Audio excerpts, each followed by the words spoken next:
اب business man بھی ہیں مرزا اختیار بیگ صاحب، بہت بڑے، کسی تعارف کے محتاج نہیں ہیں، لیڈنگ بزنس مینز میں سے ایک ہیں پاکستان کے۔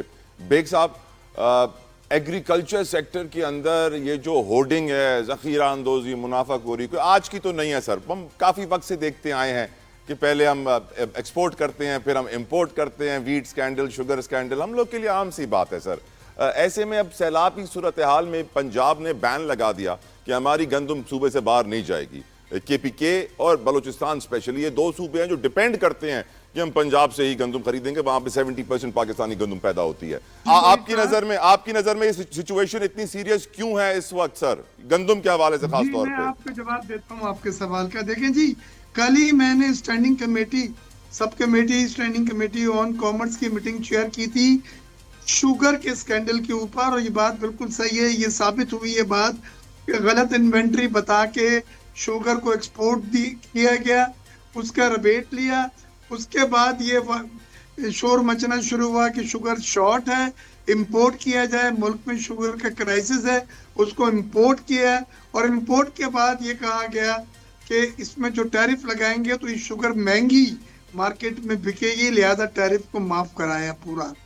یہ ایک شوگر کرائسس یا پرائس کرائسس تھا، لیکن میرے نزدیک ایک اسکینڈل ہے، اور یہ ہر سال 2 سال کے بعد یہ اسی طرح سے ہوتا ہے، اور ہر حکومتوں میں ہوا۔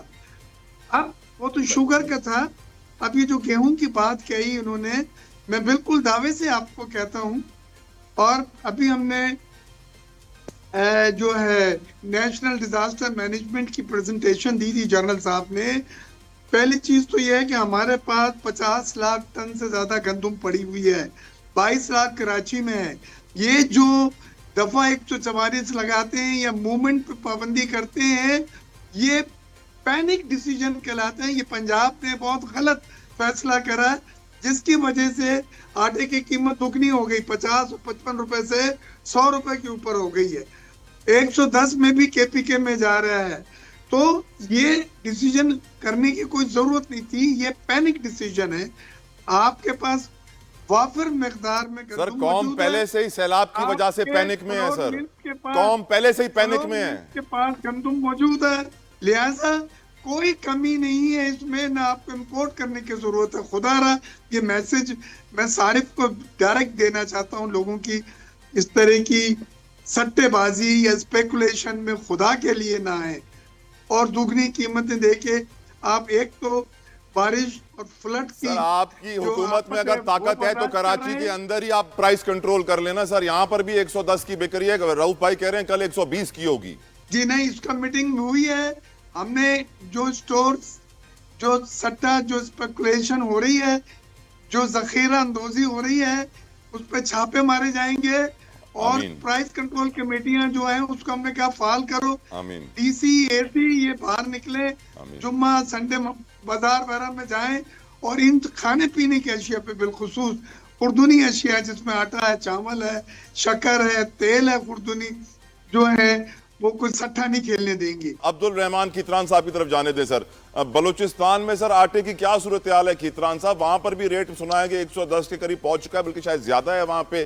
آپ کی نظر میں ملک میں گندم ہونے کے باوجود دو صوبوں میں قلت پیدا ہونا، فلار ملز کا پنجاب کی طرف اشارہ کرنا جہاں پی ایم ایل این کی ہی حکومت ہے، کیا کہیں گے کھیتران صاحب آپ؟ شکریہ میرے دوست، مجھے اچھا لگ رہا ہے دوستوں نے جو گندم کے بارے میں پھر اس کو چینی کے ساتھ مرچ کر دیا ہے۔ تو میں ایک اپنی گفتگو شروع کرنے سے پہلے ایک چھوٹی سی مثال آپ کو دوں سر کہ کل رات کو میں ایک سوشل میڈیا پہ کلپ دیکھ رہا تھا، شاید امرتسر کا تھا۔ ایک سکھ ہے جس نے میرا خیال یلو قسم کی پگڑی پہنی ہوئی ہے، اور ہر دکان پہ جا کے وہ ہاتھ باندھ کے دکانداروں کو کہہ رہا ہے کہ قیمتیں نہیں بڑھنی چاہیے، کیونکہ ہم کہتے ہیں سیلاب، وہ کہتے ہیں باڑھ۔ تو باڑھ آئی ہوئی ہے، اس میں 1 روپیہ بھی آپ نے کسی بھی ایٹم کی قیمت نہیں بڑھانی۔ تو ہم مسلمان، وہ سکھ، باقی گہرائی میں میں نہیں جانا چاہتا ہوں کہ میرے اور اس میں کیا فرق ہے، میری مسلمان ہونے میں کتنا وہ پاک ہوں، اور وہ سکھ ہونے میں کتنا جو بھی ہے، بہرحال یہ مذہبی مسئلہ ہے۔ میں گزارش کروں کہ جیسے میرے دوست نے کہا کہ مارچ کے شروع میں اسی طریقے سے ہمارے بلوچستان میں جو ہمارے نصیر آباد ڈسٹرکٹ ہے یا سبی نصیر آباد جو گرم علاقے ہیں وہاں پہ گندم کی کٹائی اور سلسلہ شروع ہو جاتا ہے. تو اس دفعہ پنجاب سے لے کر بلوچستان تک بمپر کراپس ہوئی ہے گندم کی, اتنی کبھی بھی نہیں آئی ہے جتنی. میں خود بھی ایک زمیندار ہوں ماشاءاللہ, اور پہلے ہم 10 لاکھ بوری ریزرو کے لیے گورنمنٹ آف بلوچستان خریدتی تھی. اس دفعہ کابینہ نے باضابطہ فیصلہ کیا کہ ہمیں خریدنے کی ضرورت نہیں ہے کیونکہ گندم اتنی وافر مقدار میں آئی ہے اور قیمتیں اتنی سٹیبل تھی کہ نہ پنجاب کو ہماری ضرورت تھی, نہ ہمیں پنجاب کی ضرورت تھی, نہ کے پی کو بلوچستان کو دینے کی یا سندھ کو بلوچستان کی. میں بلیم کروں گا, میں کسی گورنمنٹ کو بلیم نہیں کروں گا. نہ کریں سیاست, ہر چیز میں سیاست نہ کریں. بات یہ ہے کہ ہم پہلے اپنے گریبان میں دیکھیں کہ بیچ چیز مسلمان ہم اچھا کر رہے ہیں یا برا کر رہے ہیں. ہم آپ کہہ رہے ہیں اتنے گندے مسلمان ہیں کہ ہم ہی بلیم کرنے کے لائق ہیں. ہاں, بلیم ہمیں ہونا چاہیے, مجھے ہونا چاہیے, آپ کو ہونا چاہیے. جو ایلیٹ کلاس ہے جس نے ذخیرہ اندوزی کی ہے, جن کے گودام میں جنہوں نے اپنے پاس رکھے ہوئے ہیں, ہمیں ان کو یہ احساس دلانا چاہیے کہ آخرت ہے, موت برحق ہے, ایک دن آنی ہے. تو آپ اللہ کو کیا جواب دیں گے اور کیا کتنا کما لیں گے, کس کے لیے؟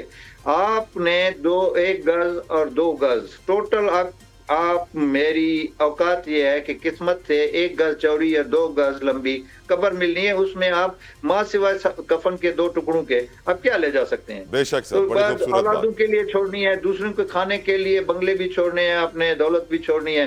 تو اب وہ اللہ جس نے آپ کو روزی دی ہے جی, اس کی روزی کو آپ دوسروں کے لیے اپنی قبر کو کالا کر کے, گناہگار کر کے اور ان کے لیے چھوڑ کے جائیں. میں کہتا ہوں اس سے زیادہ شرم کا مقام کوئی نہیں ہے. اور باقی تو میں کسی کو علامی کیتران صاحب, علامی علی بخاری صاحب ویٹ کر رہے ہیں فرام پی ٹی آئی کافی وقت سے. بخاری صاحب, آج پنجاب کے اوپر انگلیاں اٹھ رہی ہیں کہ اس نے پورے ملک میں آٹے کا بحران پیدا کیا ہے فلار ملز مالکان کی جانب سے. آپ کی نظر میں سیلابی صورتحال میں ہم کیوں اس طرح منافع خور اور ذخیرہ اندوز بن جاتے ہیں بخاری صاحب؟ بسم اللہ الرحمن الرحیم. بہت شکریہ طلحہ بھائی آپ کا.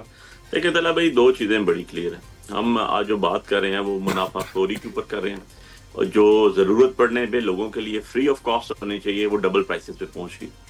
اور دوسری چیز ہم یہ بات کر رہے ہیں کہ نہ ہم سیلاب سے جو متاثر لوگ ہوئے ہیں ان مستحقین کو امداد کر رہے ہیں, اور الٹا جو ہماری چیزیں خرد و نوش کی ان کو چاہیے وہ ڈبل ٹرپل پرائسز پہ جا رہی ہیں.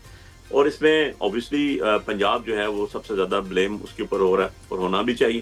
ریزن بینگ کہ اگر 70% آف دی کراپس آپ کی گندم کی جو اگر پنجاب میں پیدا ہوتی ہے اور دوسرے صوبے خود لیتے ہیں اس سے, یا ان کے اپنے پاس پروڈکٹیوٹی تھی, اس کے بعد انہوں نے ابھی اس کو کیا اور اس کے بعد 144 لگائی ہے, جو کچھ بھی کیا پنجاب کو گورنمنٹ نے, اور اس کے بعد ابھی تک جو ہے جو پرائسز ڈبل ہو رہی ہیں, جو ذخیرہ اندوزی ہو رہی ہے, اس کے اوپر کسی قسم کا کنٹرول نہیں ہے.